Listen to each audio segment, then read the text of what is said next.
Today, I talk about tattoos. Grab a drink, because I ramble.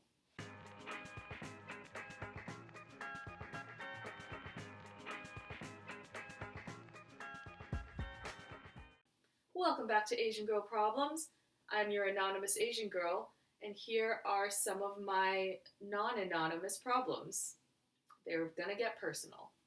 Um, Before I go into the topic I wanted to talk about today, I just wanted to say that for my last video, I was talking about body image and food obsession, and it was so hard. It's so hard to watch that video for me now, which I take as a good sign. I'm really proud of myself that I can leave that online and have it there to see, because I don't think I would have been able to do that just a couple months ago. And I already feel like very much less stressed about how I look right now than I would before. Like, I'm eating more normally now, and regularly, and stopping when not into it. And I'm trying to let go of all these other um, arbitrary rules around food that I used to have. Anyway, what I'm trying to say is the changes are still slowly happening, and I'm like freaking happy and excited and like amazed that it's kind of like happening kind of quickly. It feels quick. Back to the topic of the day. I am going to talk about all the tattoos I have right now. I came from a family that well, in my immediate family, no one smokes, no one drinks, no one gambles. I like to think that my parents were asexual and I was formed through immaculate conception.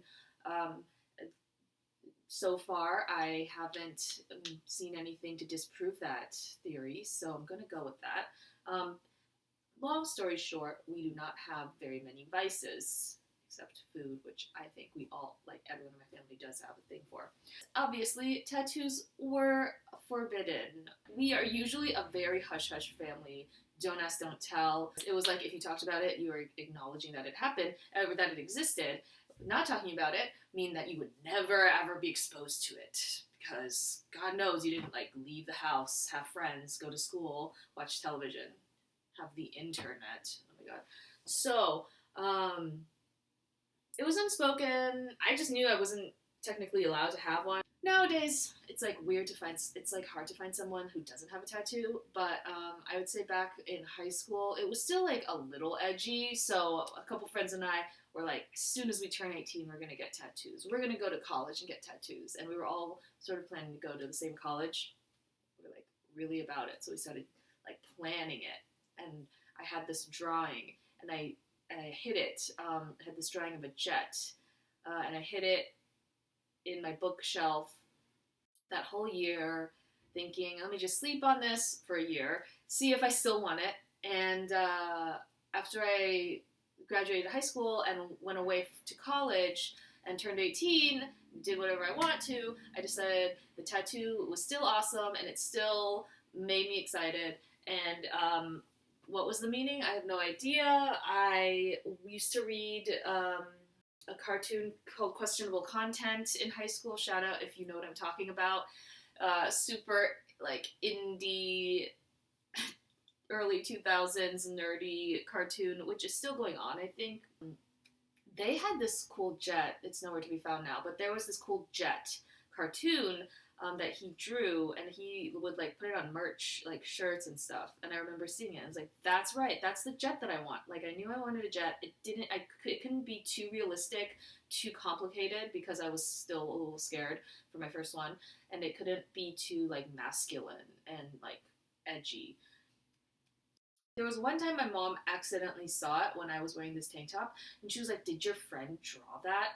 It was like she knew, but she like was giving me an out immediately. Like, and I was like, "Yeah, that my friend just drew that. I'll go wash it off." This was when I was at home. I was like, "I'll go wash it off. I'll go upstairs." So I went upstairs and I like turned on the faucet, pretended to wash it, and then went back down. She's like, "Did you wash it off?" I was like, "Yeah." And then we never talked about it again. So that was that one close call. As much as I dislike my mother, she is the most oblivious person or chooses to be. So it's been so easy to get away with stuff.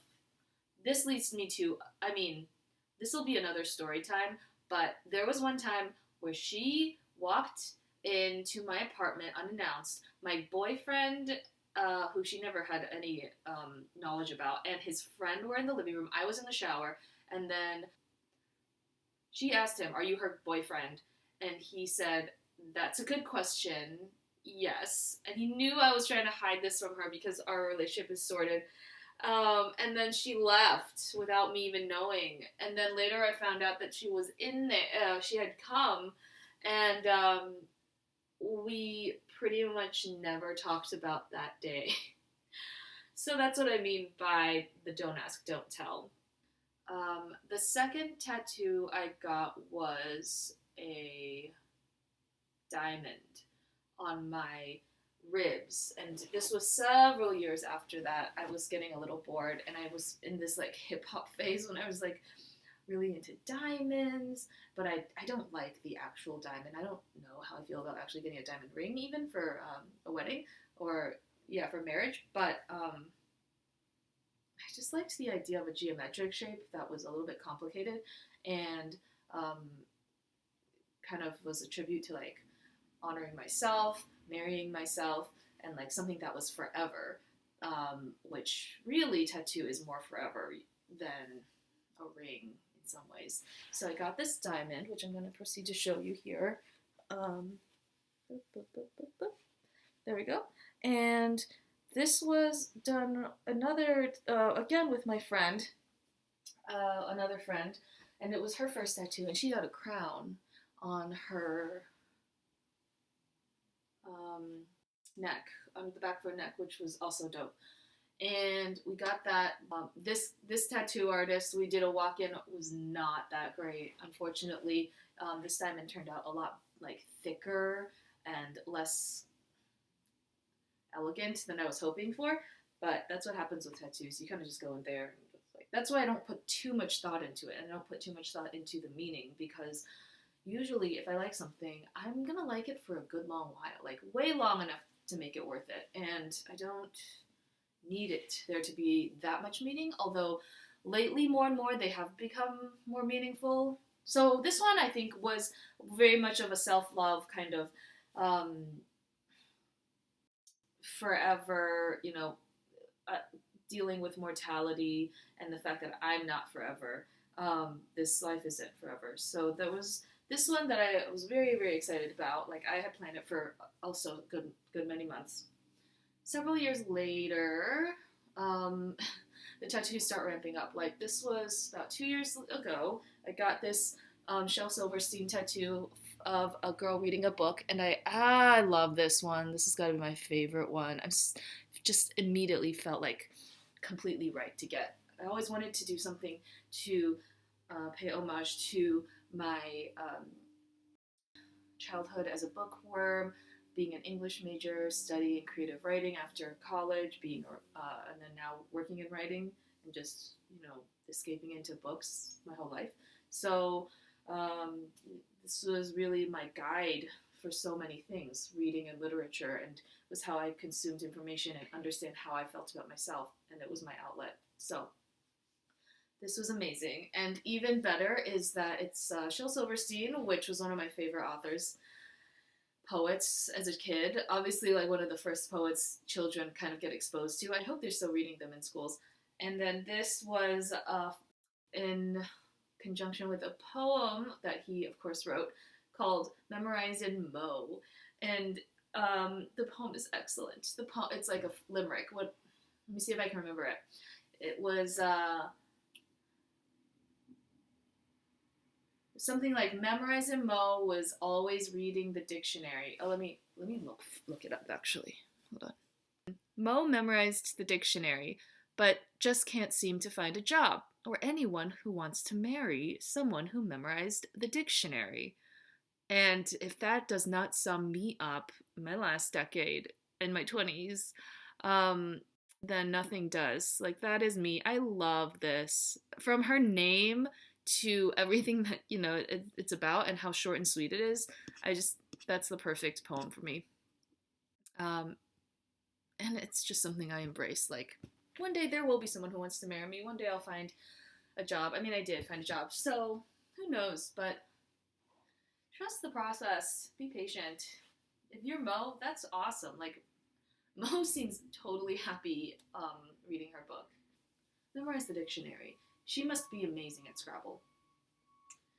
Um, 1 year later, um, was I decided I wanted another tattoo, and I was just gonna keep it to this arm because that way, I kind of contain everything and maybe have some sort of sleeve thing going on in the future.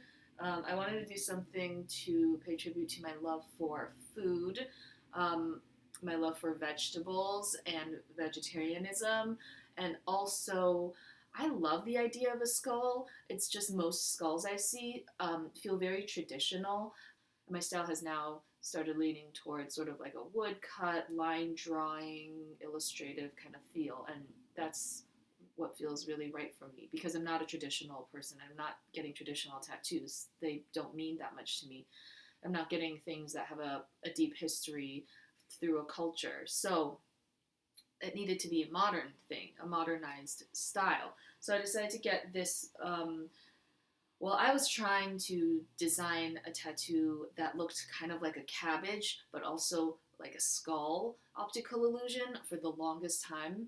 I asked a bunch of people I knew, good, great artists. I asked around for tattoo artists, and eventually, after being unhappy with anything I came up with, this was like took a year long to do. I decided to just try to draw it out again on my own and make some tweaks. So I ended up deciding to get this, which was a tweak I made. So it looks more like a Napa cabbage, and it is kind of a skull. And I think a lot of people don't like this tattoo, which is totally fine. And I think I understand why. But it was sort of the compromise that I had to make to figure out how to make it look kind of like a leafy green, but also like a skull. And I like it. And I don't believe in regrets, obviously. If you easily regret things, definitely don't delve into the world of tattoos. But I think it's good. It looks really good from my angle, and I don't know if it necessarily does from other people's, but I love it. So that's what matters. I see it from here, and I just love this guy. Thought that was gonna be the last one for a while, but oh, how naive! I was dating this guy who is still my friend. Shout out to you, guy. And he bought this tattoo gun from Amazon for $30. Yes, this is the beginning of a cautionary tale. I'm just kidding. He brought it over, and I had always wanted to do a couple stick and pokes. I had ideas. They were most just words, things that I wanted to tattoo on myself, and it turned out pretty well. I ended up writing Zeph, and I ended up doing it on my leg, which is where I always imagined most of my like random shitty tattoos would be. So this will probably fade in a couple years, but I got Zeph on my leg, as you can see here. Super hard to see. Let me see if I can. Ugh, see, it's like sideways. Um, it looks crooked, but it's actually like very straight up and down. And that was just I just felt like if you're gonna do a stick and poke or you're gonna do a homemade tattoo, do something a bit trashier. So Zeph is my like D Antwoord reference. I think it's funny. It wasn't too much of a commitment because people won't really get what it means. It's not like it's a message that I'll look back and like disagree with. I just think Zeph is a funny tattoo to get. Yes, that's how I make all my life choices. Technically sixth tattoo I got was last week. It's still healing. What ended up happening was the jet that I got the first time was never that pleasing to me. And my idea for how making it better was to add like a dark moon behind it so it would look more like a silhouette. We could sharpen it up, refresh it, because I always wanted a nice moon as well to kind of like go with the curve of my shoulder. I went in and this guy did it. It's not what I expected, but I'm really happy with how it turned out. So right now it's still healing, but you can see, now I can show you, like the jet got fixed up a little bit so it looks a lot sleeker. We took out one of the arms up top here, and then we added this dark moon, which doesn't really look like Earth's moon. It also looks like Swiss cheese too. But oh, and you can see how crappy the edges are right now because it's scabbing and it's healing still, kind of like a sunburn. But it kind of looks like a moon from like another planet or something. I am really into it. It's. I think it was the perfect resolution, perfect solution. Um, because I've always um, I've always had this phrase that I suffer from alien jet lag, and this way it really brings the whole thing full circle. Like this jet I started out when I was 18 is now like has this companion planet that makes it better and looks so much better, and it's truly now like sort of dedicated to this alien jet lag that I talk about and I kind of joke about.